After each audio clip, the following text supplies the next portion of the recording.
Alright, this is live footage of the critter in the box. Critter in the box. You can't sneak past it, Lance. This was Halloween 2010. Let's see, Bryce. Let's go for a walk. Where was that? Here's the sensor down here and the power cord.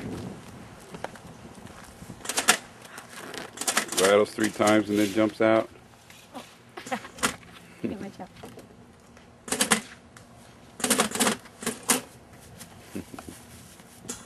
Alright, this can be my attempt at documenting the raccoon in the mailbox Halloween prop from 2010. Saw it out there working on the mail post. I left it on for a day and a half to scare the mailman. My neighbor tells me that he was impressed and thought it was funny. Didn't scare him too bad. I kept it light, didn't want to scare the little kids, so I just put a teddy bear in there. I didn't put anything too ghoulish. This is the motion sensor. It's an infrared sensor. Put it in a PVC housing to keep it waterproof with a foam cord. So all the electronics is from EFX.com. Alright, I popped that sensor open. Just a simple PVC plug that I cut down, put some rubber tape on there. It seals it up nicely when I force it in there. You can see the Velcro that I used to hold it to the mailbox. And then this, I just drilled a hole in the end cap and used some hot glue to glue it in there. The size of the hole dictated the range or the beam pattern for the sensor. So I tried, first I had a small hole and I kept enlarging it until it got to be a good path for the beam. Probably could have gone a little larger. The unit tripped a little late. I thought it usually tripped right about the time somebody had walked past the mailbox a couple of steps. So if that hole had been bigger, it might have picked up people a little sooner. This is a mailbox I bought on purpose to match the one we had. This is a steel mailbox. The one I bought was aluminum. It's a little lighter duty, so I put that one out on the post, and that's the one we're using now. And then actually it's the other way around. The steel one's out on the post. This one was lighter. At the time I thought I was going to use a smaller cylinder on the door, and so I was going to use the aluminum one, but it held up pretty well. And it is aluminum. And here's the cord. You can see the cord hanging out, so that it was easy to plug in. And I arranged the pneumatic. You can't see it here, but in the back here is the pneumatic connection, so it was easy to install the night before Halloween. This little screw you see here is just to hold the main frame in there. You'll see that in a minute.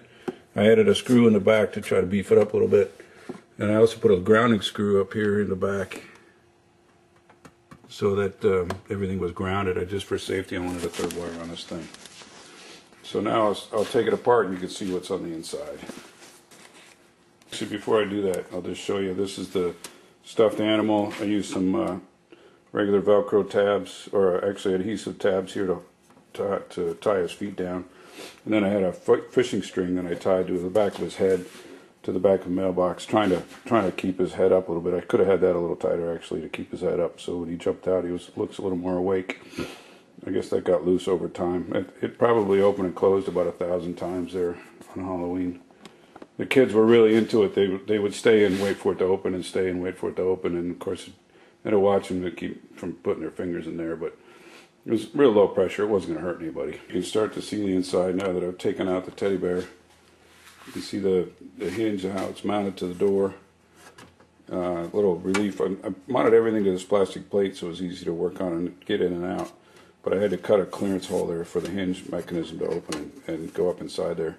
And then you can kind of see the beginnings of it there with the pneumatic cylinder that I got at a junkyard and everything else that's stuffed in there. But it's all mounted to that plate, so I'll take that out now. Alright, there's the guts out of the mailbox.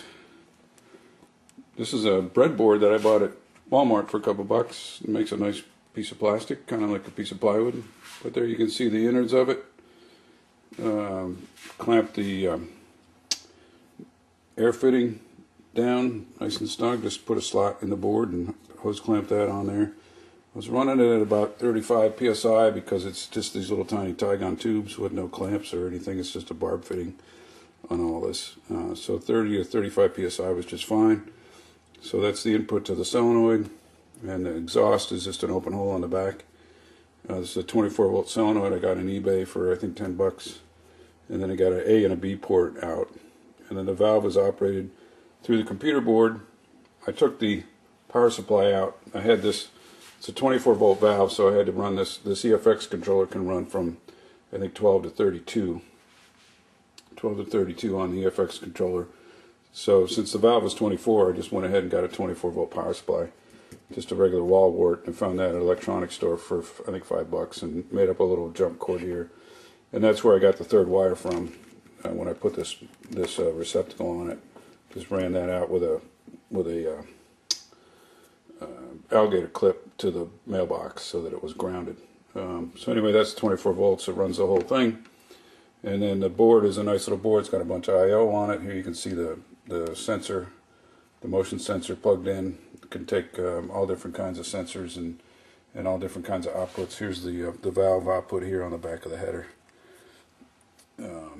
And then this is the plug here on the bottom for programming it. I did about 12 lines of code in BASIC to trip the thing. You saw it actuating.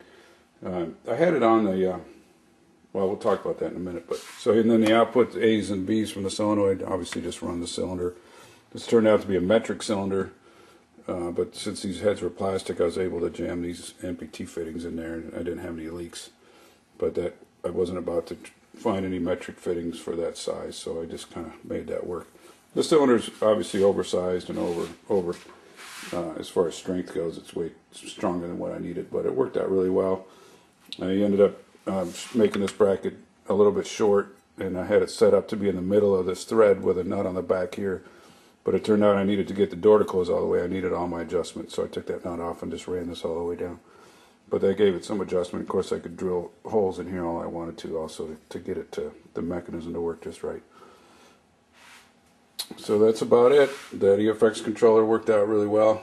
I think next time I would like to add some audio. The EFX controller obviously can turn on an audio card.